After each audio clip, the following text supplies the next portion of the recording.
Salut tout le monde, alors aujourd'hui on va regarder les dernières transactions des meilleurs investisseurs, donc j'en ai sélectionné 3. Cette fois-ci c'est les transactions qui ont eu lieu entre le 1er avril 2025 et le 30 juin 2025. Et donc ça inclut la grosse baisse qu'il y avait eu en début avril, donc liée au tarif de Trump, donc entre le 3 avril et le 8 avril. Donc on va regarder, on va essayer de déduire s'ils ont profité de cette période-là. Et puis comme on a les dates, en tout cas on peut en déduire une fourchette de prix dans laquelle ils ont acheté ou vendu chaque action. Donc on va regarder ça. Et juste avant de démarrer, si vous voulez récupérer ma checklist d'investissement, donc avec la liste de tous les critères que je regarde avant de choisir une action, vous pouvez la recevoir par email en cliquant sur le premier lien qui est dans la description. Et puis c'est parti, donc le premier que je voulais regarder cette fois-ci c'est Terry Smith. Et d'ailleurs si vous allez sur Graham, donc dans la section Super Investors, vous avez ici accès à une sélection des meilleurs investisseurs professionnels, donc avec leur portefeuille. Donc regardons Terry Smith. Alors on voit qu'il a fait beaucoup de ventes, mais ça veut pas forcément dire grand chose. Enfin en tout cas quand c'est des ventes partielles, une vente totale c'est un peu différent. Par contre des achats c'est plus intéressant, donc il a rajouté 13% à sa position dans Zoetis. Donc Zoetis ils vendent principalement des médicaments pour animaux. Donc on va regarder donc à quel prix il a pu acheter. Donc sur les 6 derniers mois. Donc 1er avril ok, donc le point le plus bas c'était 144 $ et le plus haut c'était... ok, donc il a acheté quelque part entre 144 $ et 170 $. Donc bon, c'est bon à savoir puisqu'il n'y a pas longtemps on est revenu quasiment au plus bas de cette période, à 146 $. D'ailleurs ça montre aussi que c'est rarement la peine de se précipiter et qu'aussi les mouvements à court terme ça ne veut pas dire grand chose. Parce que voilà, quelqu'un qui était intéressé par Zoetis et qu'il n'avait pas acheté à ce moment-là en avril 2025, il pouvait peut-être être tenté de se dire, arrivé en juin, qu'il avait loupé l'opportunité et que, voilà, après un plus 18% c'était foutu. Et pourtant, encore 3 mois après, on revient au même prix qu'en avril, quoi. Si je regarde les fondamentaux de l'entreprise, j'ai juste 2 critères sur 6 qui ne sont pas remplis. Donc j'ai la croissance du chiffre d'affaires qui est à 8% par an, donc c'est un petit peu en dessous des 10% que je recherche. Mais ça, je peux l'accepter s'il y a des marges qui augmentent et donc un free cash flow qui augmente plus vite, et puis des rachats d'actions et tout ça. Et puis j'ai le ROCE pour le coup qui est plus important pour moi, là qui est un petit peu en dessous des 15% minimum que je recherche. Bon, on est vraiment proche, 14,91, on peut dire qu'ils sont pile au critère, quoi. Et si je regarde l'évolution de ce ROCE, on remarque qu'il est en hausse déjà, donc ça c'est très bon signe. On peut peut-être, faudrait un petit peu mieux connaître l'entreprise, mais on peut estimer que ça va continuer sur cette tendance, parce que c'est quand même une tendance qui dure depuis longtemps. Souvent, c'est signe qu'il y a le rempart concurrentiel qui se renforce. La marge brute qui augmente, c'est aussi un signe de ça. Donc voilà, ça semble cohérent. Et ils ont quand même un ROCE qui a dépassé les 20% en 2024, donc là pour le coup c'est vraiment bien. Et sur les 12 derniers mois qui est toujours à peu près à 20%. Donc moi pour Zoetis, pour que ça m'intéresse vraiment, j'aimerais quand même voir des ROCE de ce niveau-là sur un peu plus longtemps, quoi, sur au moins peut-être 3 ans pour me dire que c'est durable, quoi. Parce que je préfère toujours me baser sur des preuves passées plutôt que sur des promesses futures, donc voilà, faudra voir dans les années à venir. Et niveau valorisation, du coup, quand est-ce qu'il a acheté là, du coup, pour le coup, ils sont à des points bas en termes de valorisation en tout cas sur les 20 dernières années. De toute façon, ils sont cotés en bourse que depuis 2012 ou 2013. Et donc, aujourd'hui, ils sont à 31 fois le free cash flow. Et pendant la période où il a acheté, ils étaient à peu près pareil, quoi. Donc ouais, il a acheté Zoetis vers les 30 fois le free cash flow. Ce qui correspond aussi au point bas qui avait été atteint en 2018. 2018 sont quand même descendus à 26, mais voilà, c'est pas très loin. Donc voilà pour cette entreprise. Ensuite, donc on repasse sur Terry Smith. Qu'est-ce qu'il y avait d'autre à remarquer? Donc il a acheté Zoetis, il a aussi doublé sa position dans Intuit. Intuit qu'on a regardé déjà il y a pas très longtemps. Donc il a acheté à combien?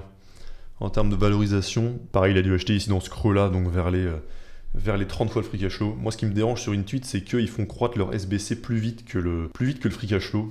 Et donc, ça fait un free cash flow sans SBC qui croît pas si vite que ça. Ils sont à peine à 10% par an de croissance du free cash flow par action sans SBC. Mais voilà, en tout cas, il a acheté ça à peu près 30 fois le free cash flow. Et ensuite, est-ce qu'il y a autre chose? Il a acheté 2 nouvelles actions, donc il y a Vertiv Holdings, que je connais pas, et Manhattan Associates, qu'on a déjà regardé, dont j'ai parlé plusieurs fois sur la chaîne. Donc bon, ça reste des petits pourcentages pour lui, 0,4% du portefeuille et 0,25% du portefeuille. Mais c'est intéressant de voir qu'il a acheté Manhattan Associates, parce que je crois que c'est la première fois que je vois un de ces investisseurs-là en acheter. Et donc ça veut dire qu'il a acheté vers les... Je crois qu'à un moment donné, on est descendu vers les 140... vers les 140 $. Et ça a pas mal remonté depuis. Et donc pour le coup, c'était pendant cette période avec les tarifs, là où il y a eu le point bas. Donc pareil, à peu près 30 fois le free cash flow. Enfin, il a probablement acheté entre 30 et 35 fois le free cash flow voilà, dans cette période-là. Donc voilà pour Terry Smith, donc ce trimestre-là, pas mal de petites ventes et des achats sur Zoetis, sur Manhattan Associates, sur Intuit et puis sur Vertiv Holdings, à laquelle j'irai jeter un œil. D'ailleurs, allons jeter un œil maintenant. Vertiv Holdings, ok, donc la croissance chiffre d'affaires, elle est à 12,6% par an. Ils sont cotés depuis 2016. Croissance free cash flow, là le critère n'est pas calculable parce que c'est une moyenne sur 5 ans et qu'il y a 5 ans ça devait être négatif, oui c'est ça. Mais si on regarde sur les 3 dernières années, ils ont fait plus 50% en 2024. Donc il y a peut-être quelque chose d'intéressant à creuser là-dessus. Pareil sur le free cash flow par action. Le ROCE maintenant il est tout de suite dans les... on est déjà vers les 20%. Et puis niveau valorisation. Et là pour le coup il y a une grosse amplitude parce que en janvier on était à 50 fois le free cash flow. Et pendant cette période justement début avril avec les tarifs et tout ça, l'action est tombée à 17,6 fois le free cash flow. Donc si voilà, s'il a acheté dans cette période-là autour des 17, 18, 19, 20 fois le free cash flow, et ben, il a peut-être fait une très bonne affaire parce que pour une entreprise de qualité avec des ROCE supérieurs à 20% et tout ça, 17 fois le free cash flow en général, voilà, c'est considéré pas très cher. Donc je me renseignerai un peu plus sur cette entreprise. Et pour Terry Smith, donc on a fait le tour. Maintenant, je voulais regarder Chris Hohn. Donc, alors Chris Hohn, qu'est-ce qu'il a fait? Donc lui, il a beaucoup moins d'actions. Donc GE Aerospace, il a un tout petit peu réduit, mais c'est négligeable. Microsoft, négligeable aussi. Il a quand même racheté 14% à Visa. 14% à Visa, donc quand est-ce que c'était? Peut-être début avril aussi, hein, vers les 310 $. En tout cas, il a acheté entre 308 et 373, quelque part entre ces deux points-là. Ensuite, Moody's, pas grand-chose. S&P Global, plus 7%. Ce que je remarque chez lui, surtout, c'est qu'il a continué, c'était déjà le cas au trimestre précédent, il a continué à réduire Alphabet. Donc, il a les deux, il y a deux tickers, il y a avec le L à la fin et sans le L. Donc, il y en a un qui l'a réduit de 6,42% et l'autre de 23%. Il y avait une interview qui était sortie il y a 3 mois à peu près, où il disait que voilà, il considérait que donc Google avait maintenant plus de concurrence, même si on peut être de l'avis qu'ils vont bien s'en sortir, mais le fait est qu'avant ils étaient plus dans une situation monopolistique qu'aujourd'hui, quoi.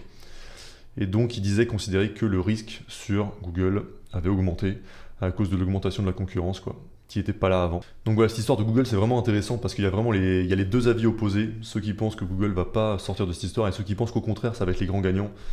Donc, ce sera intéressant de voir comment ça tourne au bout de 5 ans, 10 ans par exemple. En tout cas, Chris Hohn est plutôt prudent là-dessus. Et si on regarde où en sont les fondamentaux de Google aujourd'hui, en tout cas, il continue à avoir des bonnes croissances de chiffre d'affaires avec plus 13% sur les 12 derniers mois.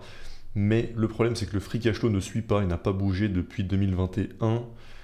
Et donc, ça fait un ROCE qui est en baisse, hein, qui est passé de presque 23% en 2021 à 17,7% sur les 12 derniers mois, donc ça reste correct, mais quand même il y a une tendance clairement à la baisse depuis quand même 4 ans, et ça c'est dû à l'augmentation des investissements dans l'IA. Il y a le même phénomène par exemple sur Microsoft, donc ça c'est un point négatif, hein, parce que pour l'instant la hausse de ces investissements elle n'est pas rentable, et donc il faudra voir à l'avenir si ça le devient plus. Et pour l'histoire de la potentielle disruption de la search, il faut se dire que le fait de voir un chiffre d'affaires qui augmente encore, c'est pas signe que ça n'a pas lieu. Il y a eu des cas par le passé de disruptions qui ont eu lieu, mais il y avait quand même un momentum qui était lancé, donc l'entreprise a continué à croître pendant quelques années avant de voir les effets de cette disruption, hein. Je pense par exemple à BlackBerry, et il y a d'autres exemples. Donc voilà, en tout cas Chris Hohn a continué à vendre Google, et je pense que c'est tout pour Chris Hohn en gros mouvement, ouais. Et donc maintenant en dernier, je voulais regarder Warren Buffett. Donc Warren Buffett, alors il a continué à vendre Apple, il a réduit de 6,7%. Bank of America légèrement aussi de 4%, il a racheté 3% à Chevron, bon c'est pas grand chose. Davita je ne connais pas mais il a réduit de seulement 4%, donc c'est pas très significatif. Mais ce que je trouve intéressant, c'est qu'il a acheté du United Health, donc une entreprise qui a perdu je crois 50% en l'espace d'un mois, avec en plus le CEO qui s'est fait assassiner, etc. Enfin vraiment la catastrophe.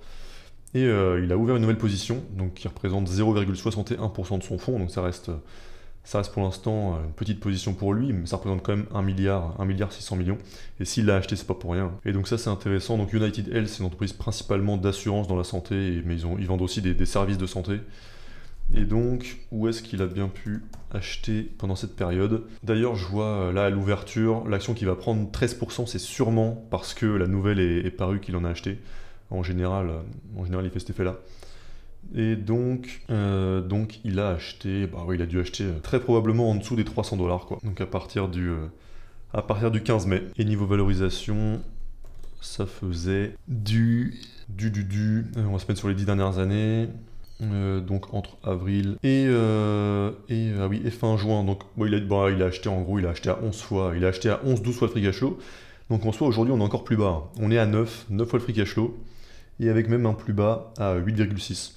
Donc il y a eu du temps en tout cas après son achat pour en acheter encore moins cher et d'ailleurs ils ont atteint un plus bas, c'était leur plus bas historique en termes de valorisation depuis 2012, quand même depuis 2012, donc depuis 13 ans. Et on voit qu'on est bien en dessous des médianes. Hein. On est 50% inférieur à la médiane 5 ans, 43% inférieur à la médiane 10 ans, 36% inférieur à la médiane 20 ans, etc. Donc là, il faut se dire qu'en partant d'une valorisation aussi basse, le risque est quand même très faible et il y a même un gain facile sur l'augmentation du multiple. Mais j'ai quand même décidé de ne pas acheter et je continue de ne pas vouloir acheter parce que je me dis qu'il faut toujours mettre en premier la qualité de l'entreprise et la croissance des fondamentaux. Parce que c'est toujours la croissance, enfin à long terme, plus on investit à long terme, plus c'est la croissance des fondamentaux qui va faire la performance, enfin qui pèsera le plus dans la performance. Et United Health, bah, c'est bien, c'est au-dessus de la moyenne, mais je trouve pas que ce soit suffisant. Je trouve qu'il y a assez d'entreprises qui sont mieux. Si on regarde le free cash flow par action qui se rapproche le plus de la performance finale de l'action, quoi, voilà, sur les 10 dernières années, en moyenne, ils ont fait plus 13% par an, ce qui est pas mal.